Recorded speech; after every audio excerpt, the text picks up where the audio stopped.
Thank you for joining us. I want to welcome everyone to the STS 2025 webinar series. Today's webinar is titled Conduits for CABG, Where Do We Stand? Please note this webinar is being recorded and will be available on the STS website and YouTube channel. At this time, I'm pleased to welcome our moderators for this evening, Dr. Gaudino and Dr. Hamid. I will turn it over to you. Thank you very much, and thanks everybody for attending. We will discuss today a topic that we all love, conduits for CABG.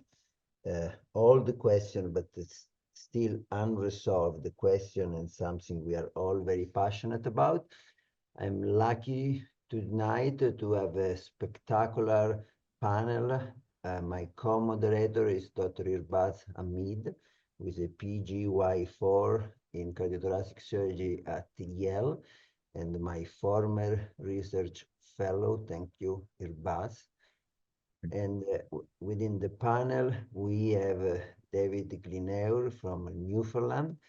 We all know David. I know him, I've known him for a long time. I have no reservation in saying that he's one of the most gifted technical surgeons I have seen operating. We are all aware of his contribution regarding competitive flow and complex grafting strategy. We will all learn from him. We have Sigrid Sandner from Vienna. She's a rising star in coronary surgery. She has made great contribution regarding CABG outcome in women in particular, and various aspects of secondary prevention strategy, in particular antiplatelet strategy after bypass surgery. Thank you, Sigrid, for being with us, in particular because it's 1 a.m. in Vienna. So we really appreciate you being with us and awake. And then last but not least, Joe Sebik, the president of the STS and the living legend in coronary surgery. We have all learned from Joe regarding bilateral internal thoracic artery and the use of arterial grafts in general. And it's really a privilege and an honor to have you, Joe, with us tonight. So what we are going to do in the next hour is to review the evidence on the most commonly used conduits for CABG, the right internal thoracic artery, the radial artery, and the no-touch saphenous vein, like the new iteration in the use of the oldest conduit of the saphenous vein. For each conduit, Irbaz will provide us a short summary of what the evidence is at the moment. What do we know about all those conduits, and what do the most recent evidence suggest? And then the panelists will provide us insight in specific aspect. We all know that the first description of CABG, I mean, it's debated, but it's probably 1968 when Favaloro accidentally performed what is generally regarded as the first bypass surgery operation. It's interesting to note that already a few years later, surgeons were debating about conduits.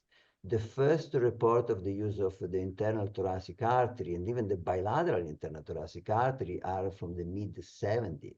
And Carpentier in 74 proposed the use of the radial artery. So it's really an old question, but still debated because we don't have data to finally answer the question if one conduit is better than the other.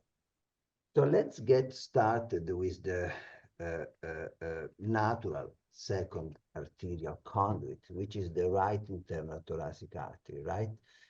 But what do we know about the use of the RITA and so of the bilateral internal thoracic artery approach? Thank you, Dr. Gaudino, and thank you everyone for joining. So as you mentioned, this conduit, people started looking at the second internal thoracic artery after they saw that the first, which is the left, is associated with a lot of benefit. And naturally, the thought extended that if one is good, then two are probably better, or maybe in some other situations where conduits are needed, you can think about the second internal thoracic artery.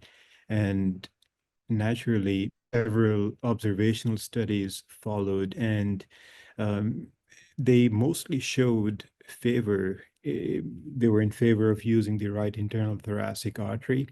Um, and as we're aware, observational studies have their limitations. They're non-randomized. There's concern for treatment allocation bias, also surgeon experience is under important factors to keep in our mind as we interpret the data of these observational studies. So there was a lot of excitement for the first large randomized trial looking at the bilateral internal thoracic artery grafting in coronary artery surgery, the ART trial, which in 2019 reported the 10-year results of bilateral versus single internal thoracic artery use, arterial conduit use, and they randomized over 1,500 patients. Unfortunately, the results of the trial were quite surprising and did not demonstrate any significant benefit of bilateral internal thoracic artery or multiple arterial grafting compared to single arterial grafting. The trial was limited by some issues related to high crossover rate, and also the radial artery was used in a lot of patients in both trial arms, which made the interpretation of the trial difficult. But what remains true is, and is a general consensus in the field, is that in the right hands, and when bypassed to the right targets, the right internal thoracic artery is an excellent conduit. That's a brief overview of the evidence for the right internal thoracic artery. And if I'm happy to go on and talk about the other conduits, but I will get back to Dr. Gaudino. Thank you, but that was a very nice summary. So the ART trial was 3,000 patients, 1,500 in each arm. And it's a very large trial. And I think this is the elephant in the room, Sigrid. We were all expecting a positive result from ART after 30 years of non-randomized studies showing better outcome for patients who receive bilateral versus single internal thoracic artery. So the very simple $1 million question for you, because it's, you know, at 1 a.m. in the morning is the moment when you are the sharpest and you can finally find the answer. Why do you think ART was neutral? Why do I think ART was neutral? Well, I mean, Earbots has mentioned the reasons that are, and traditionally have been cited as the most obvious ones. One is the very high crossover rate. There was a 14% crossover rate from the bilateral internal thoracic artery group to the single internal thoracic artery group. And, all crossovers, especially that high crossover rate, it biases towards no effect. So methodological concerns is one reason. And Earbots has mentioned this also. If you look at the single internal thoracic artery group, there was 22% of patients who actually received a radial artery. So I don't know if that really was the reason. If you look at the subgroup analysis, and you've mentioned this before, the use of the radial artery wasn't really a treatment effect modifier. So whether the radial artery really made, that trial be neutral is, I think, debatable. So in the end, maybe maybe there is no difference at 10 years between single and bilateral internal thoracic arteries. I think the way the Roma trial is designed, also giving surgeons the option to decide which second arterial graft to use and not limiting it to beta versus theta, but to really multiple versus single arterial might, I think, actually give a clearer picture. Thank you, Sigrid. And yeah, I think you have summarized it perfectly.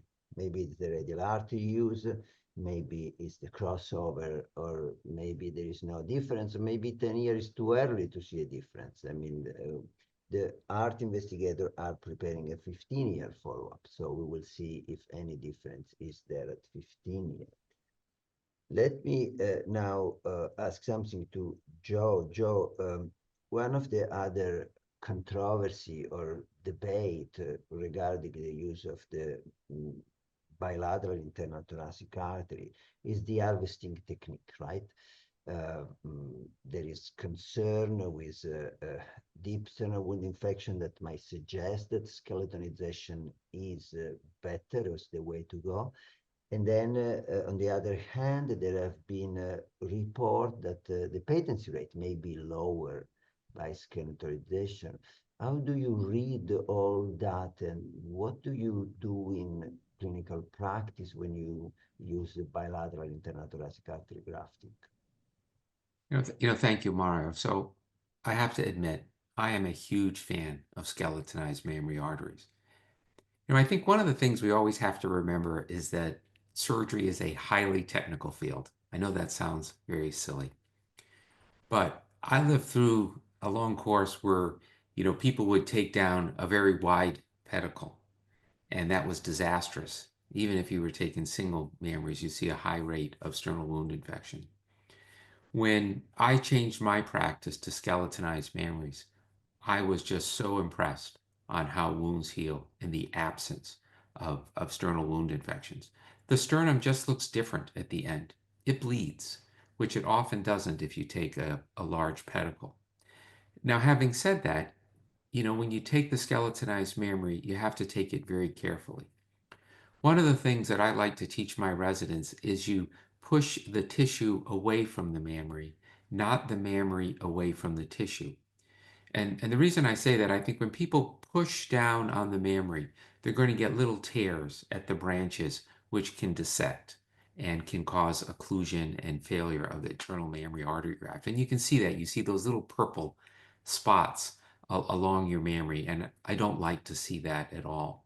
And so I think it's very important not to push down when you harvest the mammary, to push the tissue away. And then I'm a firm believer in clip, clip, cut. A clip near the mammary, a clip along the chest wall, so you don't interrupt those collaterals, and then cut it.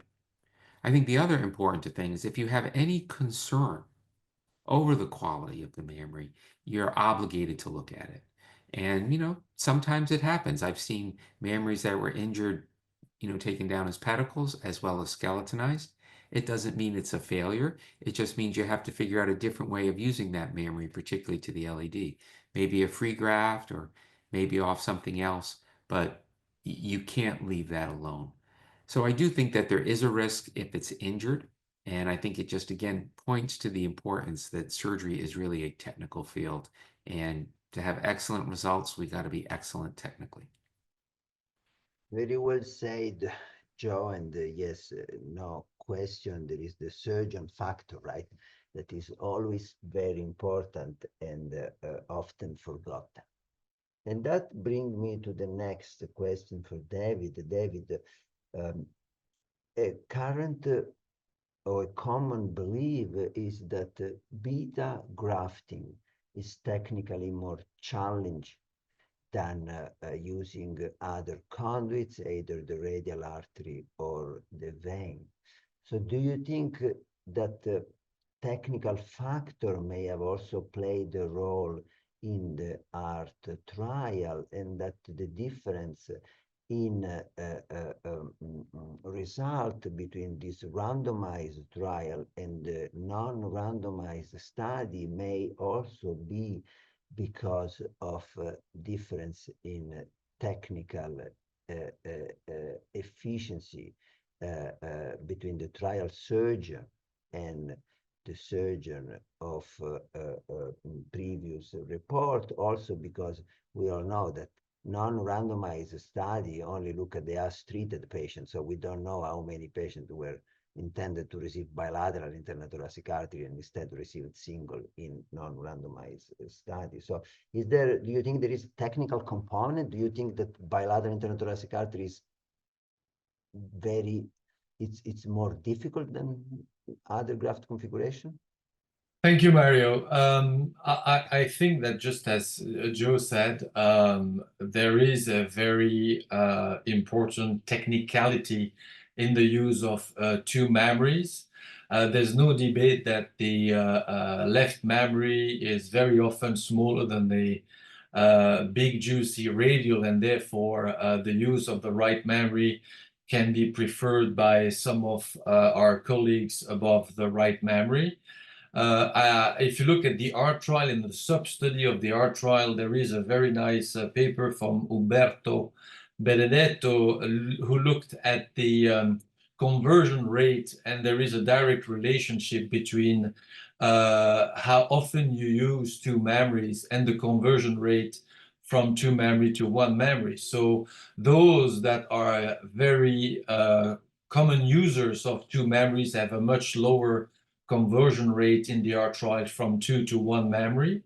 And I think that this is one of the explanation why the high users of the two mammaries have a better survival rate than those that have a lower use of two mammaries.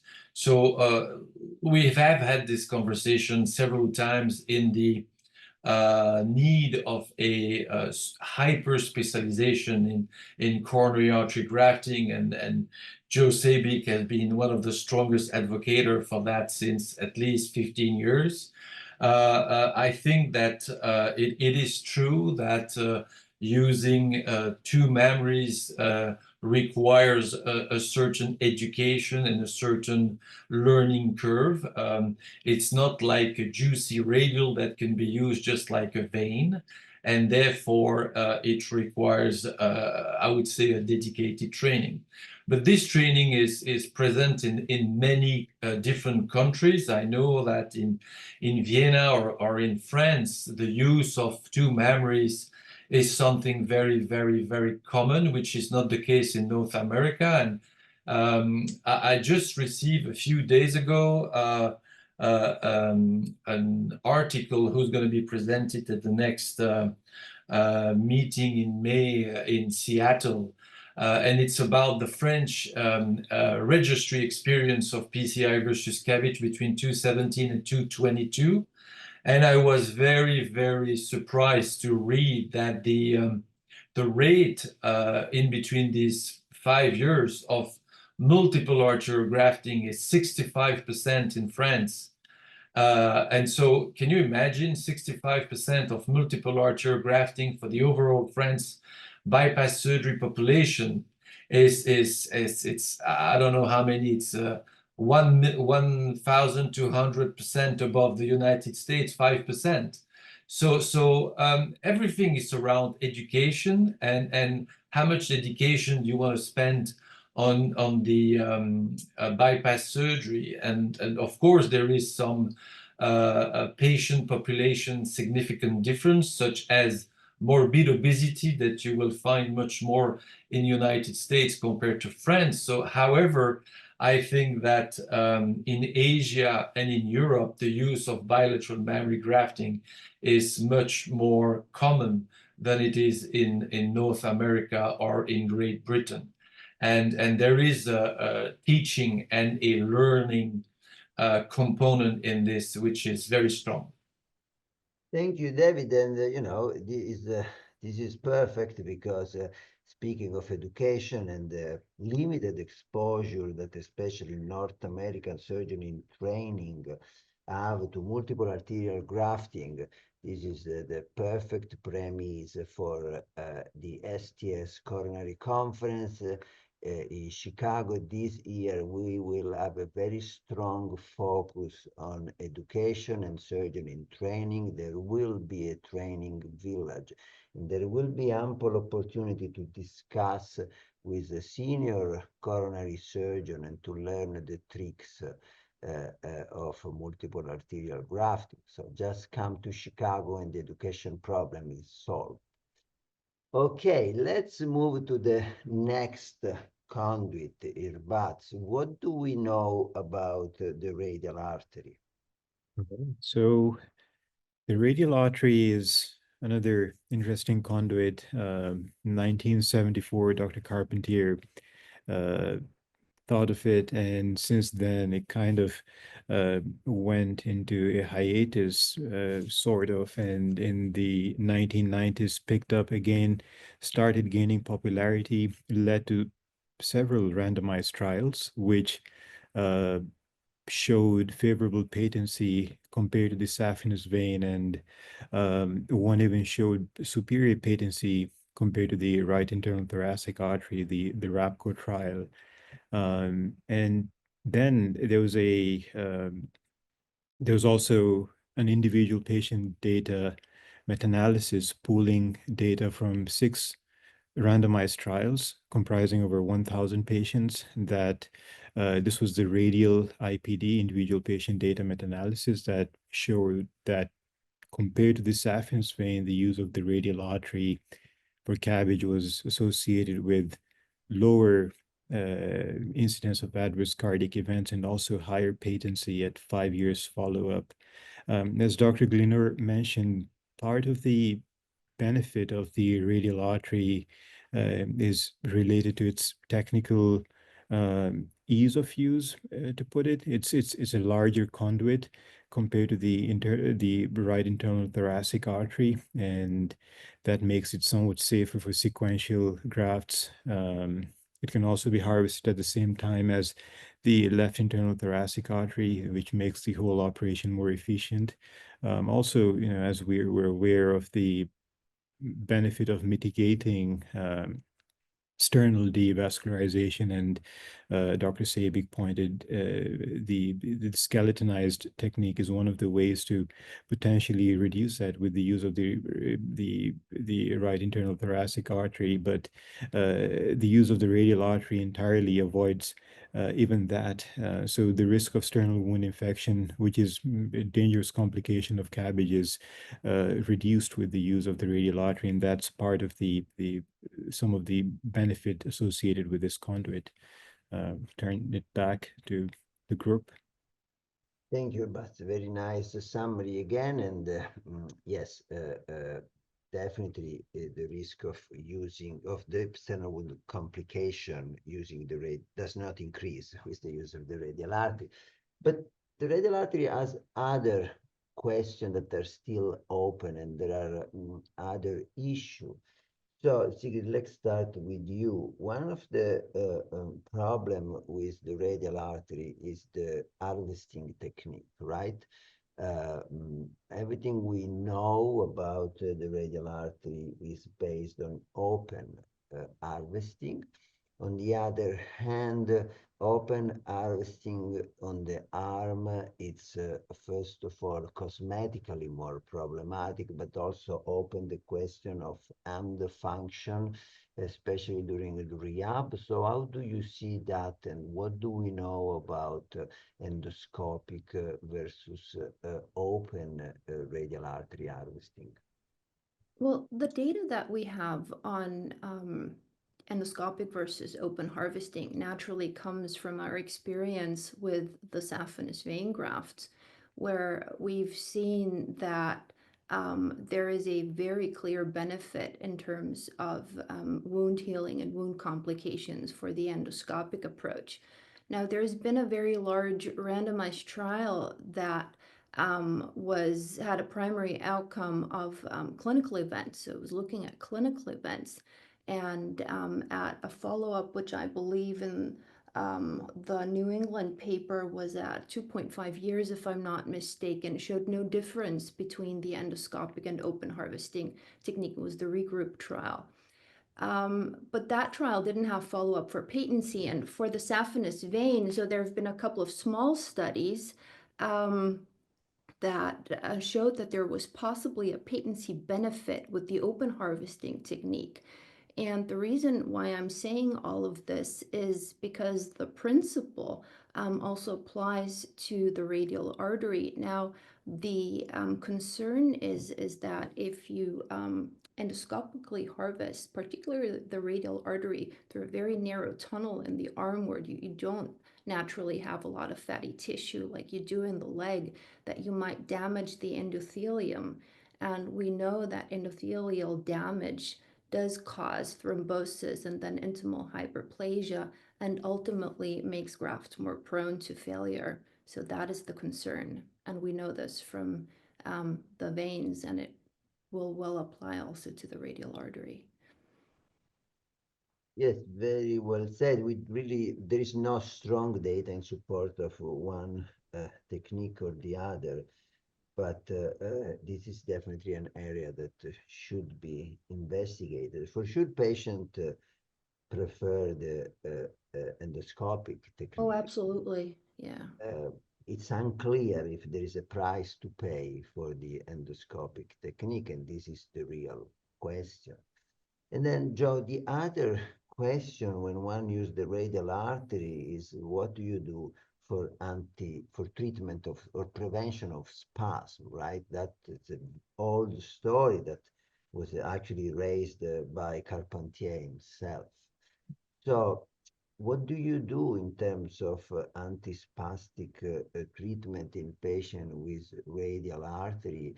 And what do you believe is the role of antispastic therapy for radial artery grafting? I think that's a great question, but I think what I would say the most important thing is how the radial is used, and maybe you're going to get to this today, and what is the degree of stenosis or competitive flow when you use the radial artery in terms of the longevity of the radial artery. However, having said that, I do use antispasmodic therapy. We used to start out with calcium channel blockers when we first started using them. I'm afraid to say when, but that really led to a lot of problems, a lot of vasodilatation, patients getting a lot of fluid, end up being hypotensive, then they're on pressors and you're giving them blood. And so we've really moved away from that. And we just use low-dose nitroglycerin. And after low-dose nitroglycerin, when they're done the next day, I just put them on Imdur. I hope their cardiologist will keep them on it for 6 months, but unfortunately, sometimes it gets stopped when they see their cardiologist. But I've really kind of scaled back and, have been very, just use nitroglycerin. Yeah, I think you are 100% right that probably the most important factor to prevent spasm is a right indication to use of the radial artery. If you have a conduit with a severe stenosis and good runoff, probably the flow itself will generate a local nitric oxide to the point that the artery will stay open without spasm. And sure, calcium channel blocker do have a lot of side effects. It's really unclear what's their benefit is. And again, it's an area where there is not a lot of data. David, a technical question for you. For the radial artery, there is a discussion and debate regarding the proximal anastomosis. Do you do it on the aorta? Do you do it on the mammary? What do you do, and what do you think? Thanks, Mario. Before answering your question, I'm going to go back very quickly to the previous question asked to Joe. And this is why it's so important for trainees and young staff to come to our meeting, because we're going to discuss the tips and tricks that everybody has in order to really have a successful coronary artery bypass program. One of my tricks with radial, which is not after surgery but before surgery or during the surgery, is to avoid absolutely cold saline. So I see time to time people put the radial in something that is so cold that I would not even put my hand in. So I always ask the nurses to have warm saline or warm saline with whatever you use, whether it's papaverine or calcium blockers, but warm.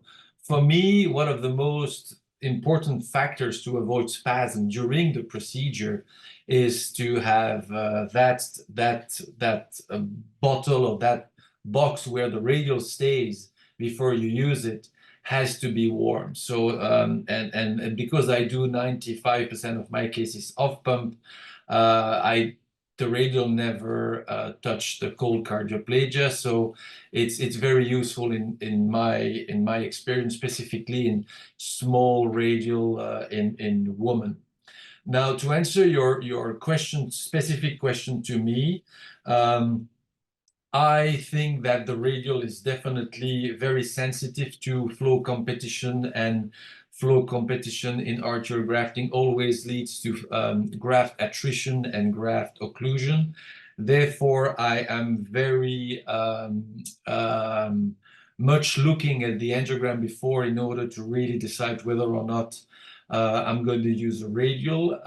And there are some evidence which are not prospective randomized, but there is a nice paper from China published in JACC looking at radial to the RCA and with the FFR pre-op, and their cutoff is 0.71, showing that the lesion has to really be significant in order to avoid graft occlusion and competition flow. Now, decision-making between off the aorta versus off the mammary or extended from the right mammary in an eye technique also depends on the possibility of flow competition with the LAD.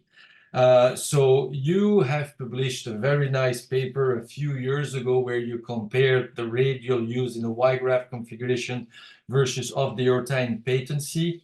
And I always quote this paper because there is a fantastic graph showing that if you use it from the aorta, the percentage, eyeballing percentage of stenosis is higher than if you use it in a Y-graft configuration. So it's a well-known that as soon as you use whatever conduit, the radial / the right mammary in a Y-graft configuration, specifically at the distal end of that second conduit, you will have a much higher risk of competition flow.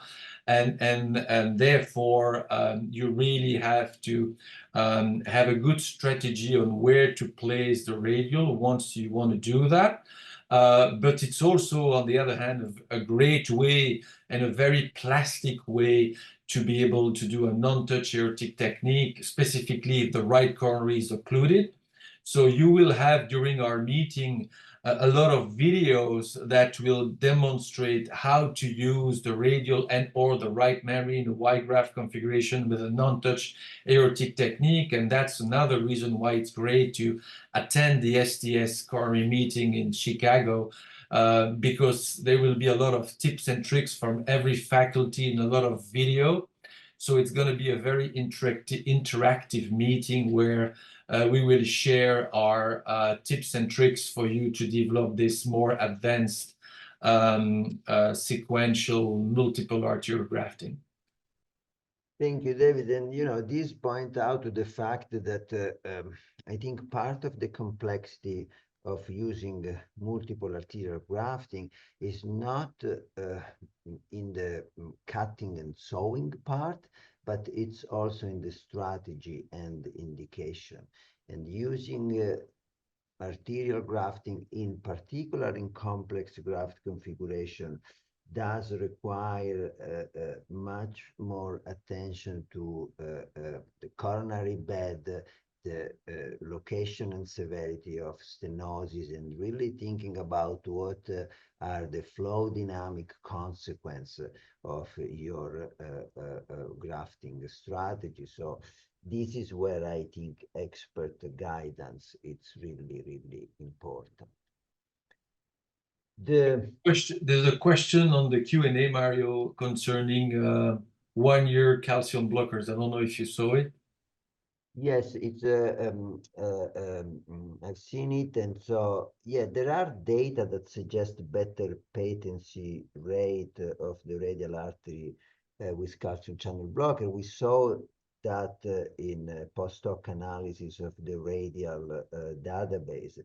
Understanding that unfortunately those are not non-randomized data, and as always, there is a treatment allocation bias.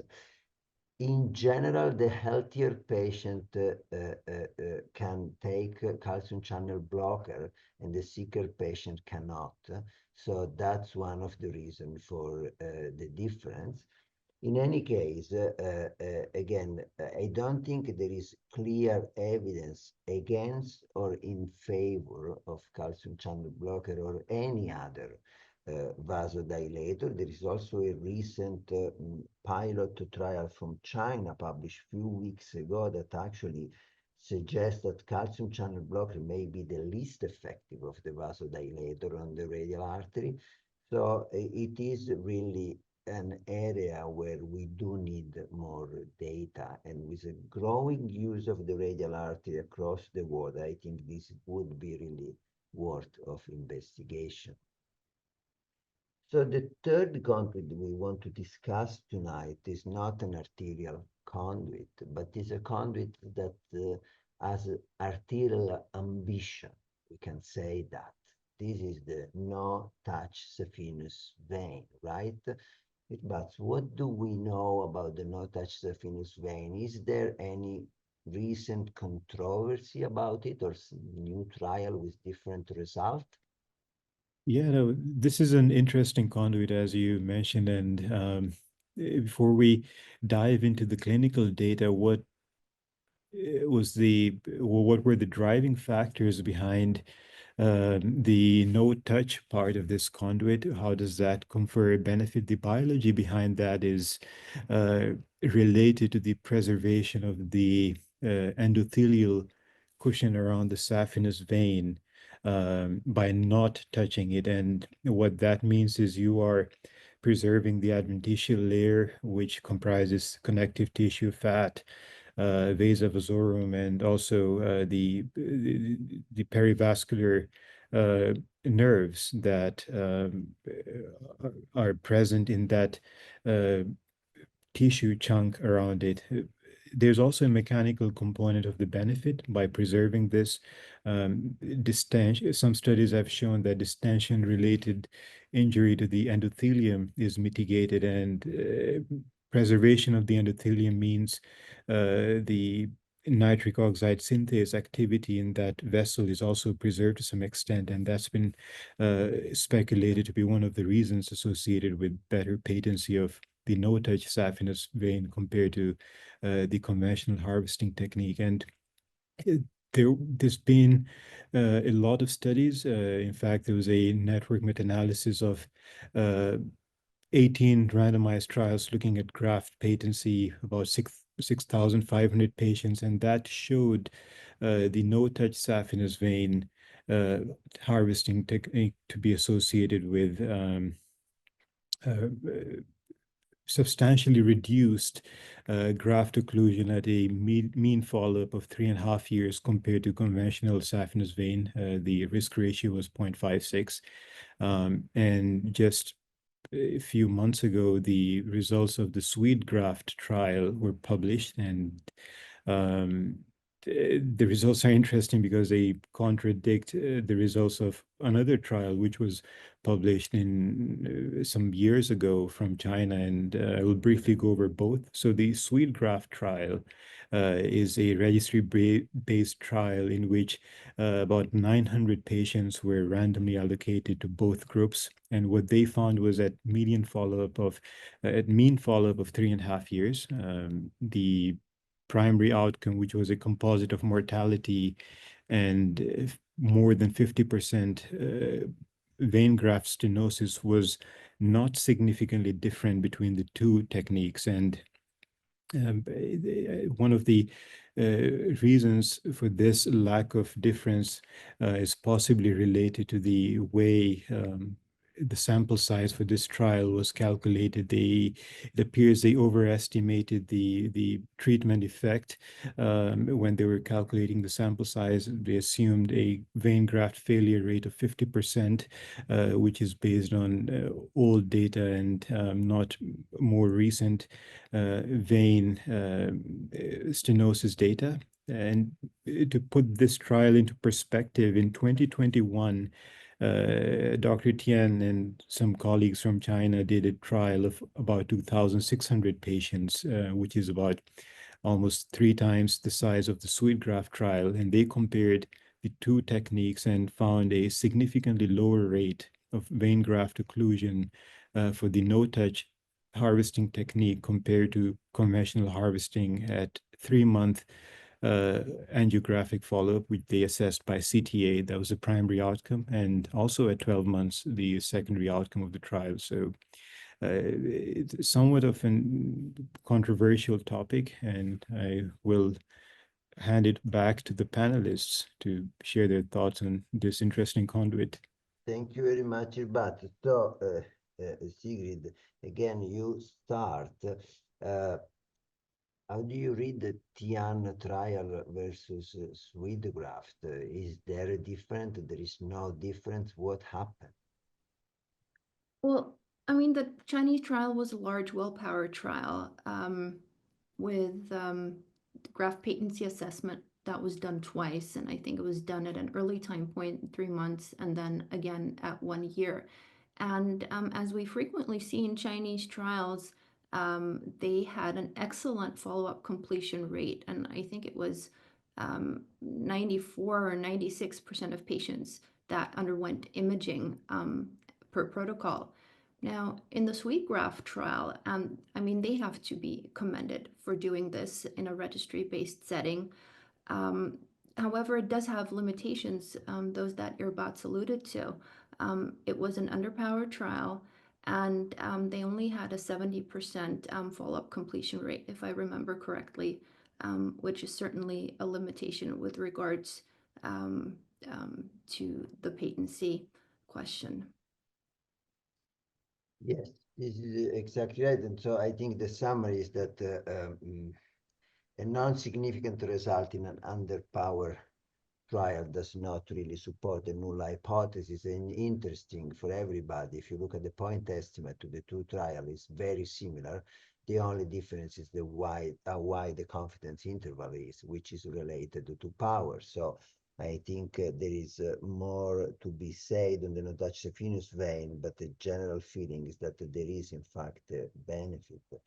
So, but Joe, I think what we haven't mentioned, it's a very important aspect of the no-touch saphenous vein story. And because there is a price to pay, right, for the higher patency rate, and the price is in terms of leg wound complication. So how important is this, and what role can this increased risk of leg complication can play in the adoption of this technique? Yeah, I think that's a great question, Mario.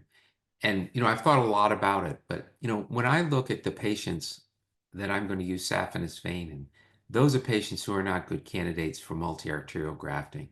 And those are the patients who are at highest risk of leg wound complications. I think some studies have reported a 10 to 20% wound complication rate. And again, the patients who I'm not going to do all arterial grafting in, going to be diabetic, going to be obese, tend to be more women. And, most of the time from what I have seen is when people harvest, saphenous vein no touch, they're taking it from the lower leg, which, as you know, has even a higher risk of, non-healing. I mean, even I've seen in patients we've done endoscopic vein harvesting in the lower leg, and I see them 2 months in clinic, and those incisions aren't healed. So I think you are paying, a very large price. Obviously the no-touch technique has a lot of theoretical advantages. As we talked about, less likely to injure the intima, and keeping the adventitia around it probably leads to less distension and less endothelial injury when it's first exposed to arterial pressure. But again, I have to say it, I don't use it, the technique. But I will say that no matter what the conduit is, whether it's an internal mammary, whether it's a radial or a vein graft, it's got to be harvested atraumatically. You know, I have seen conduit taken open, taken very traumatically. And I've seen endoscopic conduit taken atraumatically. I can tell you in our facility, we're very particular about who harvests the conduit. They have to have excellent skill, because I believe that if you're starting out with a traumatized conduit, you're not going to get good results. And so it's very, very important that however we harvest any conduit, that is harvested atraumatically. And that can be done endoscopically. It just needs to be done correctly. And I think, Joe, you raise a very good point, because harvesting the conduit is probably the single most important part of our operation, and often we leave it to the most junior member of the team, right? And I think this is a mistake. I do remember Teresa Kieser saying that she would rather leave the first year resident to do the distal anastomosis rather than harvesting the mammary, because the damage that can be done harvesting the mammary is larger than the damage that can be done by making a mistake in the anastomosis that you can correct, whereas you cannot fix a mammary artery that has been damaged during harvesting. But on the other hand, David, some people believe that the use of the not touch saphenous vein can be like the perfect solution to that tension that exists between the fact that we want to use better conduit compared to the traditionally harvested saphenous vein, but a lot of the surgeons are not comfortable using arterial graft. So can the not touch saphenous vein be seen as the arterial graft for surgeons who are not necessarily expert in coronary surgery?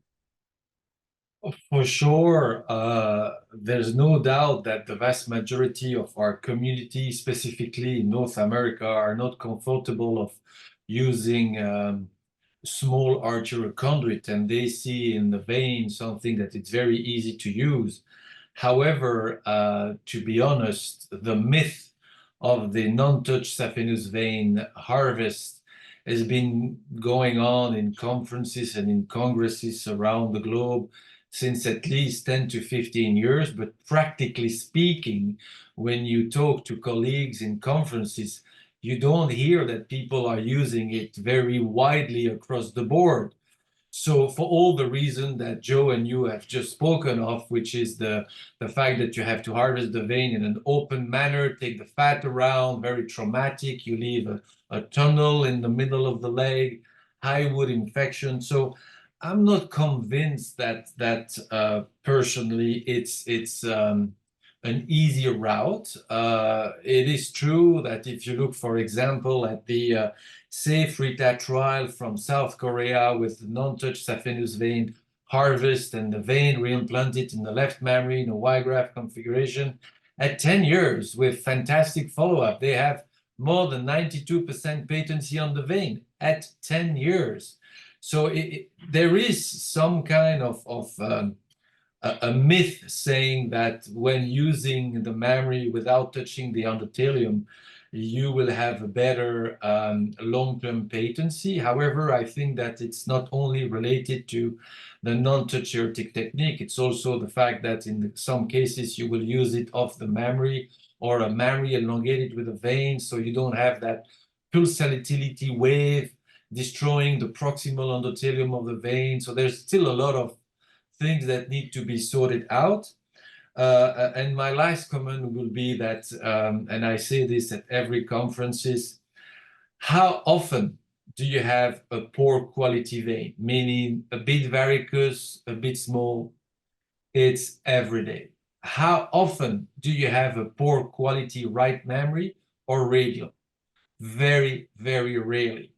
So the myth of our community saying that with a virus, with some kind of fluid protection, with the fact of harvesting the vein without touching it, we're going to transform a vein into an artery, has been going on for the last 30 years. And surgeons are keep trying to find a way how to transform a conduit that has no smooth muscle, no fibroelastic lamina into an artery. But unfortunately, it doesn't work. So I am a bit skeptical about all this, what I call the mirage, the myth of the transformation of the vein into an artery. But I think once again, it's a question of education, teaching, and that's why the coronary conference is so important in order to transfer our knowledge to trainees and young staff in order for them to develop a very strong coronary artery program. Thank you, David. And full disclosure, I've known David Greener for more years than I want to admit.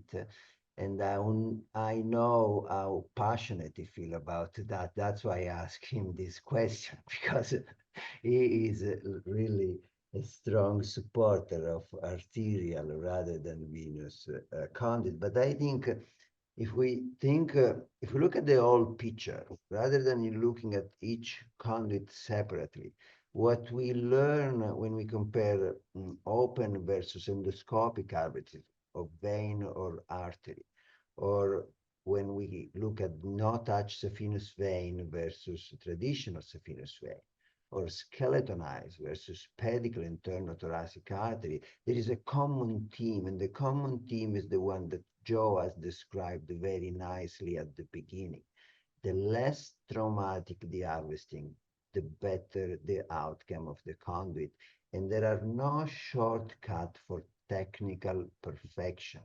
This is coronary surgery has very limited margin of error. I am happy to take all the backlash from the mitral community, but I always joke by saying that when I will retire, I will do mitral surgery, because in mitral surgery, the margin of error are 1-2 centimeter. In our world, the margin of error is less than 1 millimeter. And having said that, I think I will disappear after that. But also because some great mitral surgeon lives just around the block. But having said that, I think this speaks again to the importance of technique.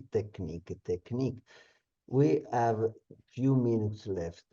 Sigrid, do you want to tell us why technique and training are now really at the center of the STS Coronary Conference in Chicago, June 12, and what people can expect at this new coronary conference? Yeah, thanks. So we've really tailored this conference for trainees this year, and we've really built specific sessions for you. And we both want to focus on the evidence that you need, and also on the practical challenges that you face during training, because this is really so important. And we've integrated a lot of hands-on learning. The program is interactive and engaging, and also, we want to provide mentorship, and if people are looking for research opportunities, or just to expand their network, I think this is a great opportunity. So, but you are a surgeon in training. What's your perspective, and would you come to the STS Coronary Conference?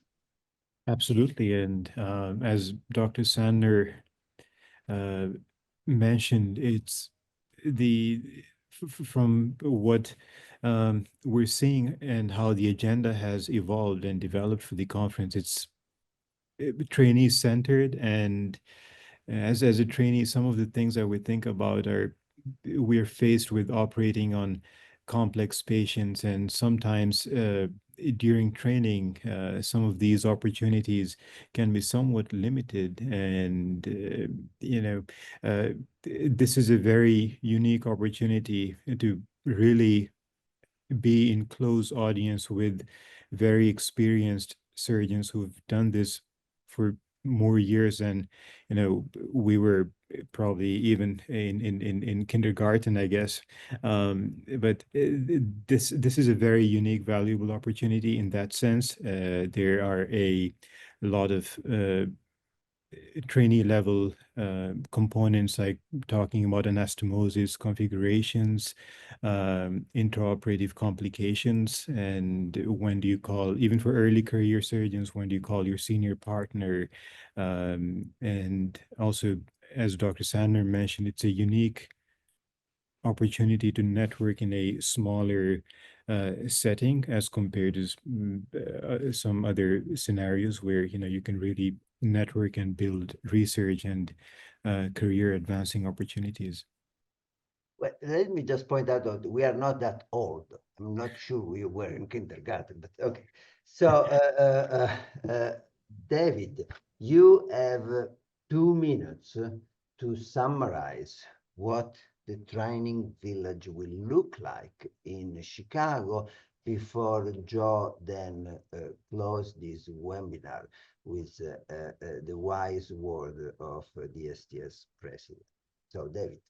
Thank you, Mario. So for sure, this year we've really wanted to create a fantastic training opportunity for trainees, fellows, young staff who are looking to find a way how to learn tips and tricks from senior faculty. In the training village today, in June, there will be 2 separate, I would say, space. One space will be 2 hours dedicated to videos, and each faculty will present very detailed videos of their specific technique, whether it's anastomosis, whether it's minimal invasive tips and tricks, whether it's multiple arterial grafting, Y-graft configuration, I-graft configuration.